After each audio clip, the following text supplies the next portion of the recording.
Hello guys, welcome back to our channel Study Spark. तो आज हम पढ़ने वाले हैं, एक मिनट तो क्लोज कर देती हूँ, सॉरी गाइस फॉर डिस्टरबेंस। हाँ, तो आज हम स्टार्ट करने वाले हैं थर्मोडायनेमिक्स एंड थर्मोकेमिस्ट्री। अरे, तो हम स्टार्ट करने वाले हैं थर्मोडायनेमिक्स एंड थर्मोकेमिस्ट्री। ये जो चैप्टर है ये बहुत ज्यादा मार्क्स स्कोर करता है हमारे नीट में, ठीक है, और ये बहुत ज्यादा इंपॉर्टेंट भी है क्योंकि यही वो चैप्टर है जो आगे आने वाले 2-3 चैप्टरों का बेसिक मतलब कोर है ये। कि जैसे कि आप कोई भी अगर बिल्डिंग बनाते हैं तो उसका जो बेस होता है ना, उसकी तरह है ये थर्मोडायनेमिक्स, ठीक है। तो सबसे पहले अगर मैं बात करूं कि इसमें हम स्टडी क्या क्या करने वाले हैं, इनिशियली क्या स्टडी करने वाले हैं, तो मैं आपको बताती हूँ कि सबसे पहले हम इसमें पढ़ने वाले हैं कि सबसे पहले हम पढ़ेंगे कि इसमें क्या बेसिक टर्म्स होती है, जैसे कि सिस्टम क्या होता है, सराउंडिंग क्या होती है, यूनिवर्स क्या होता है, ये सब चीजें फिर हम पढ़ने वाले हैं। सबसे पहले हम पढ़ेंगे इसकी टर्म्स, टर्मिनोलॉजी जो है ना, टर्म्स, जैसे कि मैं बता दूं सिस्टम क्या होता है ना, सिस्टम क्या होता है, सराउंडिंग क्या होती है ना, और यूनिवर्स क्या होता है। सबसे पहले हम ये पढ़ेंगे। ये बहुत बेसिक है, बट अगर किसी को ये ही नहीं पता होगा तो बेस एकदम फिर डूब जाएगा, है ना। इसके बाद हम पढ़ेंगे कि भाई फर्स्ट लॉ है ना, पहले तो जीरोथ लॉ ऑफ थर्मोडायनेमिक्स आता है कि जीरोथ लॉ क्या होता है। घबराना मत, ठीक है, बहुत बहुत ज्यादा इजी तरीके से बना देंगे इसको, ठीक है। जीरोथ लॉ क्या होता है, फर्स्ट लॉ क्या होता है, फर्स्ट लॉ में ही हम पढ़ेंगे थर्मोडायनेमिक्स प्रोसेसेस, है ना, थर्मोडायनेमिक प्रोसेसेस। यहीं पर सबसे ज्यादा बच्चा जो है कंफ्यूज होता है कि भाई ये थर्मोडायनेमिक प्रोसेस बहुत ज्यादा, उसे ऐसा लगता है हैक्टिक सा कि क्या है भाई इतनी सारी प्रोसेसेस क्यों बनाई हुई है ना, ऐसा लगता है ना। इसमें हम पढ़ने वाले हैं डेल्टा एच के बारे में, डेल्टा एस के बारे में, डेल्टा जी के बारे में, है ना, और भी बहुत सारी चीजें हम यहाँ पढ़ने वाले। यू इंटरनल एनर्जी, ये सब यहीं पढ़ने वाले। फिर हमारा आएगा second law of thermodynamics, second law of thermodynamics, TH लिख दो बस। फिर आएगा third law of thermodynamics, third law of thermodynamics, okay. इसके बाद हम पढ़ने वाले हैं कि भाई कि बेसिक चीजें क्या है, कि अगर हम एक चीज को क्या कहते हैं, अगर सिस्टम मान रहे हैं तो उसमें कैसे एनर्जी एक्सचेंज हो रहा है, कैसे उसमें कोई स्टेबिलिटी आ रही है, मतलब ये सब चीजें कैसे हो रही है, बेसिकली इस चैप्टर में हम स्टडी करने वाले हैं। अब मैं बता दूं इस चैप्टर का मेन मोटो क्या है। तो जैसे कि अब मैं आपको बताऊं कि जैसे कि कोई केमिकल रिएक्शन हो रही है, सपोज कि एक केमिकल रिएक्शन हो रही है, ये रिएक्टेंट है और ये सपोज मान लीजिए ये प्रोडक्ट बन रहा है, ये रिएक्टेंट है, ये प्रोडक्ट बन रही है। तो भाई इसको हम ऑब्जर्व जब करने जाते हैं तब हम थर्मोडायनेमिक्स का यूज करते हैं कि जैसे ये रिएक्टेंट है और ये प्रोडक्ट में कन्वर्ट हो रहा है तो इसमें क्या एनर्जी एक्सचेंज हुआ है। भाई हम क्यों कोई रिएक्शन क्यों ही करवाएंगे जब हमारा कोई फायदा हो गया, है ना। अब आप किस स्टडी कर रहे हैं तो क्यों कर रहे हैं, भाई आप स्टेबल होना चाहते हैं। वैसे ही रिएक्टेंट अगर प्रोडक्ट में कन्वर्ट होता है, अगर कोई रिएक्शन टेक प्लेस हो लेती है तो उसका कोई मोटो होता है, या तो स्टेबिलिटी अपनी बढ़ाना चाहती है या घटाना भी चाहती है, इंक्रीज करना चाहती है अपनी एनर्जी को या डिक्रीज करना चाहती है। बेसिकली डिक्रीज ही करना चाहेगी, स्टेबल बनना है उसको, है ना। आपको भी तो स्टेबल बनना है ना, और कैसे बनता है स्टेबल, अपनी एनर्जी को डिक्रीज कर, है ना।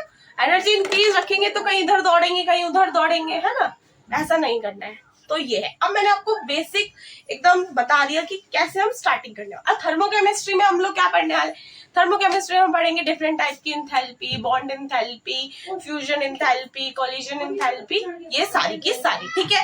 अब हम स्टार्ट करते हैं टर्म्स को, ठीक है। सबसे पहले मैं आपको बता देती हूँ, टर्म से पहले, सिस्टम सराउंडिंग से पहले मैं बताऊंगी कि what is exothermic process and what is endothermic process, है ना।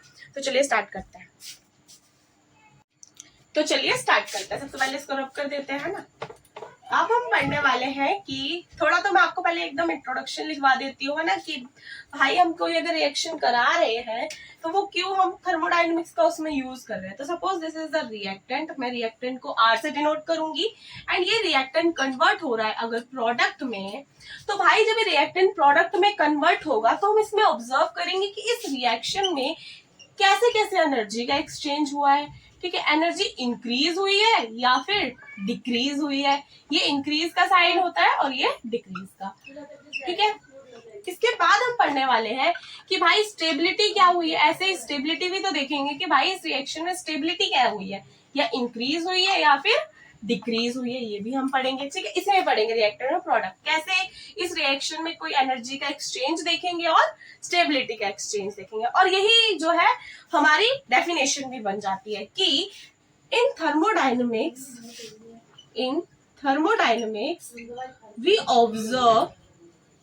we observe energy exchange during a reaction, energy exchange during a reaction and stability exchange. Okay, stability कि भाई स्टेबिलिटी भी तो एक्सचेंज होगी ना एक रिएक्शन के दौरान, तो वही हम देखने वाले हैं।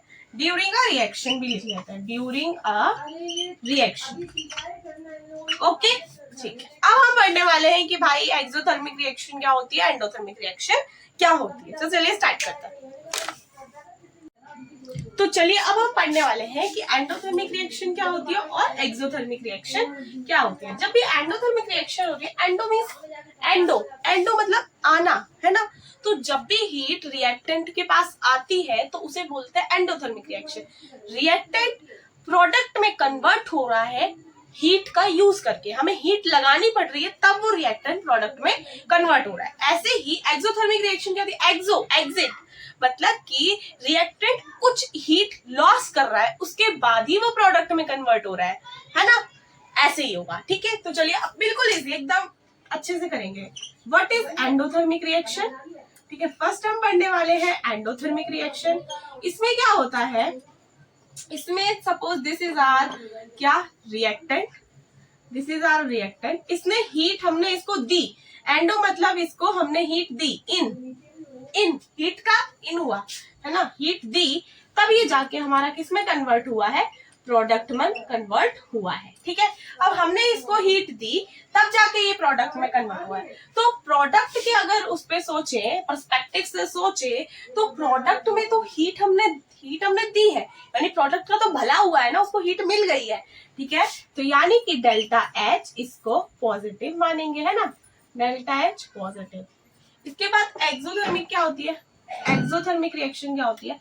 एक्सोथर्मिक यानी कि एक्सो मतलब कि एग्जिट, यानी कि हीट का यहाँ पर क्या हो जाता है, एग्जिट हो जाती है हीट यहाँ से, एक्सो, ठीक है, एग्जिट। अब जैसे कि ये रिएक्टेंट है, ये जब प्रोडक्ट में कन्वर्ट होगी तो ये रिएक्टेंट कुछ एनर्जी या कुछ हीट लॉस कर देता है, ऐसे हीट निकल जाती है, एग्जिट हो जाती है रिएक्शन से। ठीक है, ये कोई एक रिएक्शन है, इससे जो है ये हीट एग्जिट हो गई है, तो क्या हुआ, ये एक्सोथर्मिक रिएक्शन। और जब भी रिएक्टेंट, यहाँ पर क्या प्रोडक्ट का भला हुआ है, नहीं हुआ ना। अगर रिएक्टेंट हीट एब्सॉर्ब कर लेता और फिर प्रोडक्ट का फॉर्मेशन होता तो प्रोडक्ट का भला हुआ है, उसे कुछ हीट मिली है, बट यहाँ पर तो प्रोडक्ट को हीट मिली नहीं, बल्कि हीट तो निकल गई है ना, तो भला नहीं हुआ प्रोडक्ट का, बल्कि नुकसान हो गया है। तो यहाँ पे हम समझ सकते हैं डेल्टा एच नेगेटिव, ठीक है, नेगेटिव, जीरो बड़ा है, नेगेटिविटी छोटी हो जाती है। ठीक है, इसे हम समझ सकते हैं ऐसे। अब इनके ग्राफ देखते हैं कि ऐसा ग्राफ बनता कैसे है। सपोज दिस इज, मैं यहाँ बना देती हूँ, this is the reaction coordinate, और यहाँ पर जो है हम क्या करते हैं, डेल्टा एच लिखते हैं कि यहाँ पर ये एनर्जी हम शो कर रहे हैं। ठीक है, या फिर ई लिख दो, यहाँ पर ई लिख देते हैं। ठीक है, अब यहाँ पर जब रिएक्टेंट था, यहाँ पर ये रिएक्टेंट है, क्या ये इसके पास एनर्जी ज्यादा है या प्रोडक्ट के पास एनर्जी ज्यादा है, रिएक्टेंट में के पास है या प्रोडक्ट के पास है। भाई जब रिएक्टेंट ने हीट ले ली तब प्रोडक्ट बना ना, यानी प्रोडक्ट के पास ज्यादा हीट हो गई है, रिएक्टेंट के पास इतनी हीट नहीं थी, प्रोडक्ट का भला हुआ है। तो रिएक्टेंट कम हीट पर था, यानी इसके पास कुछ एनर्जी कम में थी, रिएक्टेंट यहाँ पर था, और प्रोडक्ट के पास हीट ज्यादा हो गई है, उसका भला हो गया है, उसको हीट मिल गई है, तो ये ऊपर चला जाएगा और ऐसे करके ये वाला ग्राफ बन जाएगा। ये रिएक्शन कोऑर्डिनेट क्या होता है कि जो अगर रिएक्टेंट पहले आएगा ना किसी भी रिएक्शन में और प्रोडक्ट बाद में, तो रिएक्टेंट यहाँ पर और प्रोडक्ट यहाँ पर। ठीक है, ऐसे ही यहाँ पर ग्राफ कैसे बनेगा, ये है हमारा रिएक्शन मतलब सॉरी एनर्जी, और ये है हमारा रिएक्शन कोऑर्डिनेट। ठीक है, रिएक्शन कोऑर्डिनेट इसको हटा दो, यहाँ पे ही रिएक्टेंट है ना, रिएक्शन। अब कैसे होगा, यहाँ पर रिएक्टेंट के पास एनर्जी ज्यादा थी बट उसने लॉस कर दी, उसका क्या हो गया, घाटा हो गया, और प्रोडक्ट का भी घाटा ही हो रहा है, उसको भी कुछ नहीं मिला। तो रिएक्टेंट के पास तो एनर्जी थी बट प्रोडक्ट को जो है नहीं मिली, प्रोडक्ट का तो लॉस हुआ है, तो प्रोडक्ट के पास जो है कम है बट रिएक्टेंट के पास एनर्जी थी बट उसने लॉस किया, उसका घाटा हुआ माना, बट वो इनिशियल तो ज्यादा ही था ना, बाद में कम हुआ है। तो रिएक्टेंट पहले ज्यादा था, उसने लॉस कर दिया एनर्जी और प्रोडक्ट को नीचे पहुंचा दिया, उसका घाटा करवा दिया, ठीक है। प्रोडक्ट नीचे आ चुका है और रिएक्टेंट ऊपर था, ऐसे करके हम इसको बनाते हैं। और ये जो है ना, ये इसका डिफरेंस एनर्जी का इसको बोलते हैं एंथैल्पी, डेल्टा एच, ये वाला जो है, ठीक है, इसको बोलेंगे हम डेल्टा एच। ओके ओके, अब ऐसे होता है, ये समझ में आया, ठीक है। एंडो मीन्स आना, एक्सो मीन्स एग्जिट, ठीक है। एंडो मीन्स हीट का आना, एक्सो मीन्स हीट एग्जिट हो गई है, ठीक है। अब रिएक्टेंट के पास जो थी एनर्जी कम थी, हीट कम थी, हमने उसको हीट दी और उसकी हीट को बढ़ा दिया है, प्रोडक्ट में बढ़ेगा ना, वो रिएक्टेंट में तो नहीं बढ़ेगा, रिएक्टेंट को दी बट प्रोडक्ट में बढ़ेगा ना, प्रोडक्ट का भला हुआ है, तो हमारे प्रोडक्ट की हीट क्या हो गई है, बढ़ गई। अब यहाँ पर क्या थी, रिएक्टेंट के पास हीट थी बल्कि हमने उससे और निकलवा ली है, तो रिएक्टेंट के पास तो एनर्जी ज्यादा थी बट हमने उससे निकलवा ली, तो प्रोडक्ट के पास जाते हुए कम हो जाएगी, ठीक है। तो इसलिए प्रोडक्ट कम हो गया बट रिएक्टेंट के पास थी, ठीक है। अब हम तो गाइस देखिए, अब मैं अगर आपको ऐसे भी समझ नहीं आया तो एक और मेथड से मैं आपको समझा देती हूँ फटाफट से, ठीक है। तो देखो, हमने क्या पढ़ा, दो टाइप्स की होते हैं हमारे पास प्रोसेस, ठीक है। एक तो हमारे पास होता है एंडोथर्मिक, ठीक है, एंडोथर्मिक, और एक होता है हमारे पास एक्सोथर्मिक। अब मैंने बोला कि एंडोथर्मिक में एनर्जी आती है, यानी कि हमारा फायदा हो रहा है, यानी कि डेल्टा एच पॉजिटिव है ना, 0 से बड़ा है। और अगर एक्सो में एग्जिट हो रही है एनर्जी, तो मतलब कि एनर्जी जा रही है, यानी हमारा लॉस हो रहा है, यानी कि डेल्टा एच क्या है, नेगेटिव है, ठीक है, 0 से कम है। अब कैसे होगा, अब डेल्टा एच को हम पता है कैसे लिखते हैं, डेल्टा एच मतलब कि हमारे पास प्रोडक्ट की माइनस हमारे पास रिएक्टेंट की एनर्जी, ठीक है, enthalpy of product minus enthalpy of reactant. और ये चेंज क्यों लिख रही हूँ, क्योंकि हम चेंज ही देखते हैं, ठीक है, ये आपको समझ आएगा धीरे धीरे जब हम चैप्टर कंटिन्यू करेंगे, ठीक है। तो एंथैल्पी प्रोडक्ट की माइनस रिएक्टेंट की करते हैं, तो हमारे पास एंथैल्पी आती है रिएक्शन की, ठीक है, ओके। तो अब हम इसको, इस फॉर्मूले को यहाँ प्लेस करते हैं, तो डेल्टा एच यानी कि enthalpy of product minus enthalpy of क्या, रिएक्टेंट, है ना, वो बड़ी है 0 से। अब जब इस टर्म को हम इधर लेके जाएंगे तो ये क्या हो जाएगी, यहाँ नेगेटिव है, इधर साइन से जाएगी तो पॉजिटिव बन जाएगा, यानी कि डेल्टा यानी एंथैल्पी ऑफ प्रोडक्ट यहाँ पर बड़ी है एंथैल्पी ऑफ रिएक्टेंट से। अब यहाँ पर आपको समझ में आया क्यों है, मैंने क्यों एंडोथर्मिक में प्रोडक्ट की ज्यादा बताई थी। वैसे भी आपको समझ आ गया होगा कि रिएक्टेंट को जो हम एनर्जी देंगे तो ऑलमोस्ट प्रोडक्ट की तो बढ़ी जाएगी ना, ठीक है ना। अब आपको समझ में आ गया कि रिएक्टेंट को हमने हीट दी तो प्रोडक्ट की तो हीट बढ़ी जाएगी, और मैंने इस तरीके से भी समझा दिया। ऐसे ही हम ये वाला फॉर्मूला यहाँ जब लगाएंगे कि the enthalpy of product minus enthalpy of क्या, रिएक्टेंट, वो क्या है, छोटा है, यानी नेगेटिव है, ठीक है।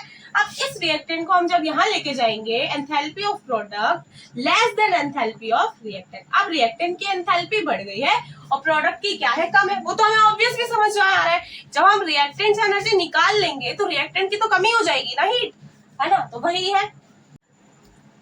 तो देखिए यहाँ पर क्या हुआ था कि हमारे पास एक्सोथर्मिक में क्या हुआ था कि हमारे पास जो रिएक्टेंट था उसमें से हमने एनर्जी एग्जिट करवा दी थी, निकाल ली थी। रिएक्टेंट की तो एनर्जी ज्यादा थी बट प्रोडक्ट की एनर्जी क्या हो गई, कम हो गई, क्योंकि रिएक्टेंट में से एनर्जी लॉस हो गई तो प्रोडक्ट की कम हो जाएगी, वही है यहाँ पर, प्रोडक्ट की कम हो गई। और यहाँ पर हमने हीट दी है, इन हुई है हीट, है ना, यहाँ पर क्या हुआ है, हीट इन आई है, यानी दी है हमने, तो प्रोडक्ट की क्या हो जाएगी, ज्यादा हो जाएगी।